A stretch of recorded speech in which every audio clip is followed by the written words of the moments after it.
This is my review of the 2-in-1 utility pump by Everbilt.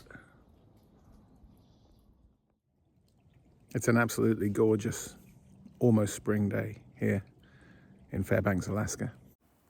Every spring, as the snow melts, the water trickles down our driveway and it gathers at the bottom. And it can't escape because there's a big wall of snow stops it running away. And this is the reason I bought the Everbilt pump, to try and clear it out. Well, the pump is not running because it's not plugged in, but there's a very good reason for that, which I'm going to explain. If you run the pump, then it just empties the water in the immediate area, and then it runs dry and it can't reprime itself. But now it's in syphon mode, which is not, you won't find this in the manual, but I figured out how to do it. And it's emptying about a bucket a minute down the slope by siphoning. And there it is, coming out of the end of the garden hose. So the question is, how do you configure an Everbilt utility pump to syphon? And I'm going to show you exactly how to do it in this video. Here's a trick with this Everbilt pump, right? It tells you never to cover up this hole. Fair enough. But if you want to siphon with this pump, which you can, then you need to cover up that hole. So it's set up in the configuration that requires priming. It's already primed. You pour water into there from that little watering can. But once that's done, then you just plug it in. So the trouble is, when this pump is running at full capacity, it drains the water out of this immediate area very quickly, and then there's no water left and the pump fills with air. And you mustn't run this pump dry because it will be damaged if you do that.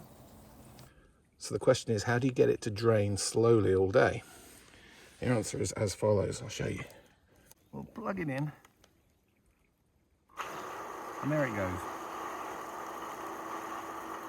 Now water's zooming through that pipework at an enormous rate. So fast that this will soon uncover itself and then leave lots of water lying around. So I want to give the water time to gather here. Also, does not have to run the pump. So when I unplug it, you'll hear a noise, and that's air going into the end of this little black pipe. And I'm going to put this little piece of silly putty that Tortoise Sagan gave me into that hole to stop the air going in, and then it'll siphon. Check it out.